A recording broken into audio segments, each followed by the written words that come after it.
এসে গেছি আজকে আপনাদের সামনে। আর আমাদের নতুন ছবি খুব তাড়াতাড়ি আসছে, সহচরী। আমার কাহিনী চিত্রনাট্য পরিচালনায় আসছে সহচরী, চোর কাটা চ্যানেল থেকে। চোর কাটা এই ছবির প্রেজেন্টার। আর আমার সঙ্গে আজকে রয়েছেন কিংবদন্তি অভিনেত্রী দ্য ডিভা মুনমুন সেন। আমাদের খুব খুব প্রিয় মানুষ। আর এই ছবিটা ওনার সাথে আমার প্রথম কাজ অ্যাজ এ ডিরেক্টর। Hopefully আমাদের অনেক কাজ হবে পরে। I would like to work with you. এবং আমি সরাসরি মুনমুনদির কাছেই চলে যাব যে প্রথম আমি যখন স্ক্রিপ্ট নিয়ে আসি এবং এই গোটা যে কাজটার এই এক্সিকিউশন প্রসেসটাতে ওনার কেমন লাগলো সেই নিয়ে কিছু কথা জিজ্ঞেস করবো মুনমুনদিকে। ওকে, আমার প্রথম যখন স্ক্রিপ্ট শুনলাম, ইট ওয়াজ জাস্ট আ স্ক্রিপ্ট। আর একটা অল্প বয়সী ছেলে এসেছে, তার অনেক স্বপ্ন আছে। আমি অনেক বছর কাজ করেছি, আমার মনে হয় এখন I should give back something to the industry, film ইন্ডাস্ট্রিতে। কেন কাজ করব না বাচ্চাদের সাথে? কিন্তু কাজ করতে গিয়ে ওর মধ্যে একটা অন্য ধরনের সেন্সিটিভিটি খুঁজে পেলাম। স্ক্রিপ্টটা যেন এলিভেট করলো। ওর পড়াশোনা প্রচুর, গান গায়, একটা গান গেয়েছে আমাদের ছবিতে। অ্যান্ড এভরি মিনিট, অনেক বছর পরে কাজ করলাম, একটা দুটো হয়তো শর্ট ফিল্মস করেছিলাম এর আগে, বাট এভরি মিনিট আমাকে গাইড করে গেছে। অ্যান্ড দ্য সাবজেক্ট এত সুন্দর চুজ করেছিল ছেলেরা, চোরকাটা প্রোডাকশন থেকে হোল ইউনিট কন্ট্রিবিউট করেছিল, যেটা হওয়া উচিত একটা film মেকিংয়ে।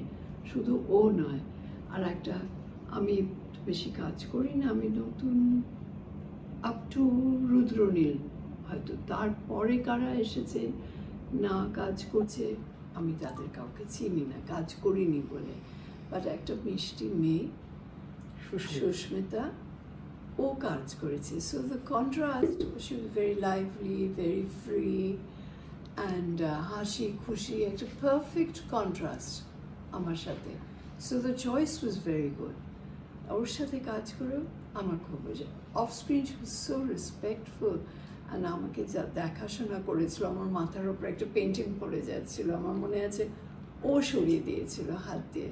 So she saved me. সেদিন আমার খুব খুব ব্যথা লাগতে পারত, but in real life and ফিল্মের মধ্যেও she was very nice. It's a nice contrast. আর সাবজেক্টটা নিয়ে কিছু বলবো না, আপনারা যদি দেখেন, যদি ভালো লাগেন, আমার ছোট্ট ভাইকে আপনারা বলবেন। আমি চাই ওর খুব নাম হোক, আর আমি ওর সাথে would like to work with him over and over again. আমার রিয়ারও কাজ খুব ভালো লেগেছে ওর, যেটুকুনি দেখেছে। আর বলেছে শুধু ট্রেলারটাতে, সেটা দেখেও বলেছে, মামি আই ওয়ান্ট হিম। আমরা, you want him for as a director? বলে yes, I want to work with him. ওকে বলে দিও আমি কাজ করবো ওর সাথে। দে ভেরি চুজি, আমার দুটো মেয়ে খুব চুজি। কাজ করলো না, ভালো লাগলো না, চলে গেল কোনো রিসোর্টে। বাট এই ছবিটা দেখে শিজ, আমরা খুব ক্যাজুয়ালি বলি she's in love with him, but মানে ওর কাজটা খুব পছন্দ হয়েছে আমার। সেটা আমারও খুব বড় একটা প্রাপ্তি। মানে এতদিনে স্বল্প কিছু দিনেরই অভিজ্ঞতা। মানে আমি যখন থেকে ছবি করা শুরু করেছি, লাকিলি আমি খুব অল্প বয়সে সৌমিত্র জেঠু, তারপরে সাবিত্রী ম্যাডাম, তারপরে আমাদের মাধবী ম্যাডাম, এনাদের ডিরেকশন দেওয়ার সুযোগ পেয়েছি। লাকি, হ্যাঁ, খুব লাকিলি মানে সেই সুযোগগুলো হয়েছে। আমারই তৈরি স্ক্রিপ্ট, সেগুলো আমারই গল্প ছিল বেশিরভাগ, অন্যান্য লেখকেরও দু একটা গল্প ছিল। কিন্তু আপনার সঙ্গে যখন আমি মানে কাজ করব ঠিক করলাম, এবং যেহেতু ক্যারেক্টারটা একটা আর্টিস্টের ক্যারেক্টার, আপনার সাথে আমি খুব রিলেট করতে পেরেছিলাম লেখার সময়।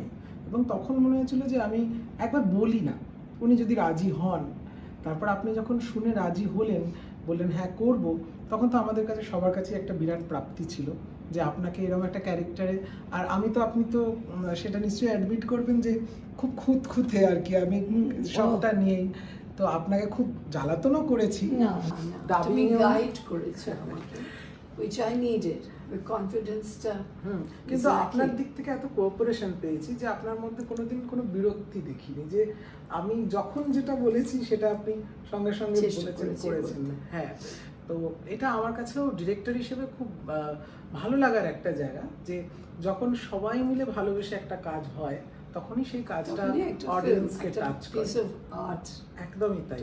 তো আমাদের ছবিটা খুব তাড়াতাড়ি আসছে, মানে আমাদের প্রিমিয়ার হচ্ছে আগামী 26 এপ্রিল, আর তারপরে ওটিটিতে চলে আসছে 27 থেকে, ওটা স্ট্রিমিং হবে। It's on OTT. হ্যাঁ, ওটিটি।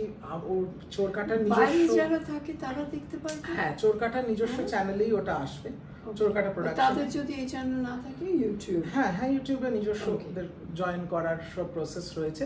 তাছাড়া আমরা কিছু ইন্টারন্যাশনাল ফেস্টিভ্যালও এটা পাঠাবো। হ্যাঁ, আর আপনি সাবজেক্টটা নিয়ে আমি কিছু বলছি না এখনই, মানে আমি বলতে চাই আপনি যদি ইন কিছু পার্টিকুলার বলতে চাই যে অবশ্যই ছেলেরা যখন অ্যাপ্রোচ করে আমাকে, তখন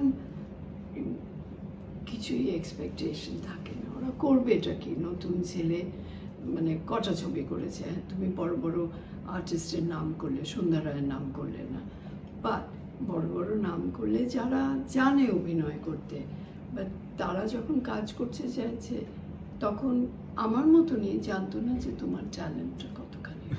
হ্যাঁ, সেই জন্য আই ওয়াজ ভেরি হ্যাপি তোমার সাথে কাজ করে। অ্যান্ড বলে যে বাংলা ছবি শেষ হয়ে গেছে, বাট মেবি এই করে নতুন নতুন ট্যালেন্ট ডিসকভার হবে। আরও ছেলে আছে আমার প্রিয়র মতন, তারাও ভালো ছবি করবেন, মেবি বাংলা ছবিটা রিভাইভ হবে। সেই জেনারেশনটা তো আছেই, আর নতুন জেনারেশনও, ইয়াংগেস্ট জেনারেশন, তারাও দেখতে চায় something sensible, not too intelligent কি মানে ফেলিনির ছবি বা সত্যজিৎ রায়ের ছবি, সেরকম না, but something which belongs to us as human beings, শুধু বাঙালি বলে না, বাট as human beings। ও সেইভাবে একটা সাবজেক্ট চুজ করেছে। আসলে আমি সবসময় চাই যে আমার সাবজেক্ট হতে পারে একটা টাফ সাবজেক্ট নিয়েও আমি কাজ করতে পারি, কিন্তু presentation should be very simple, যাতে সবাই বুঝতে পারে। হ্যাঁ, সবাই বুঝতে পারে। এবং এটা আমি সবসময় চেষ্টা করি যে সেই গল্পের সঙ্গে বা ক্যারেক্টারের সঙ্গে যেন রিলেট করতে পারে মানুষ। এই যে একটা আর্টিস্টের গল্প বলেছি আমাদের সহচরী ছবিতে, তো এখানে কিন্তু আমার মনে হয় যারা ছবিটা মন দিয়ে দেখবেন তারা কোথাও না কোথাও একজন শিল্পীর জীবনের যে ট্র্যাজেডি সেটা কিন্তু ফিল করতে পারবেন, বা লোনলিনেস, আবার একই সাথে তার সম্পর্কের যে শেডসগুলো বা তার ভালো লাগা মন্দ লাগা, এটা নিয়ে তো গল্প। তো বাকিটা আমি বলছি না, কারণ ছবিটাকে সবাইকে দেখানোর আমি যখন বেরোই আজকাল, আমি বেরোতে চাই, লোকদের সাথে মিট করতে চাই, কোনো ফুটপাথে কেউ কিছু বিক্রি করছে, তারা এখন অনেক পরিচিত হয়ে গেছে। যখন বেরোই আমি তখন দেখি there is no difference between them and me, and সাবজেক্টগুলো শুধু অভিনেত্রী বলে বা আর্টিস্ট বলে না, belongs to everybody। প্রত্যেকের লোনলিনেস, গ্রিফ তার মতো করে আছে, প্রত্যেকে ফিল করে। একদমই। তো আমি এটাই বলবো সবাইকে যে ছবিটা দেখবেন। আর আমাদের সঙ্গে আমি আজকে শুধু মুনমুন্দিকে পেয়েছি, কিন্তু গোটা ইউনিটকে আমি থ্যাঙ্কস জানাই, কারণ একা ছবি কখনো একার কাজ নয়, ছবি একটা টিম ওয়ার্ক। সবাই যদি সুন্দরভাবে তাদের মানে সকলের বেস্ট এফোর্ট দিয়ে একটা ভালো কাজ হয়। তো সাবিরকে আমি অবশ্যই থ্যাঙ্কস জানাবো, ওর মানে এই চোরকাটা ইনিশিয়েটিভ, ওর ব্যানারে পুরো ছবিটা হয়েছে এবং সাবিরকে নিয়েছে। হ্যাঁ, আর সাবির ক্রিয়েটিভ ডিরেক্টর হিসেবে খুব সুন্দর কাজ করেছে। ও আমার নেক্সট ছবি বান্ধবীতেও ক্রিয়েটিভ ডিরেক্টর হিসেবে থাকছে, এবং ওখানে প্রধান চরিত্রে অভিনয় করেছেন লিলিদি এবং সাবিত্রী, লিলি চক্রবর্তী এবং সাবিত্রী ম্যাডাম। খুব তাড়াতাড়ি, মানে ওই দিনই ওটা টিজার লঞ্চ হচ্ছে, আর ওটা আসবেও খুব তাড়াতাড়ি। তো আমাদের জার্নি এন্ডলেস হোক, এবং মুনমুন্দির সঙ্গে আশা করি আমাদের সবার একসঙ্গে একটা এন্ডলেস জার্নি থাকে। আপনারা সবাই পাশে থাকবেন, একদম। আর আপনারা সবাই পাশে থাকবেন, ভালোবাসা দেবেন, আশীর্বাদ দেবেন। Thank you.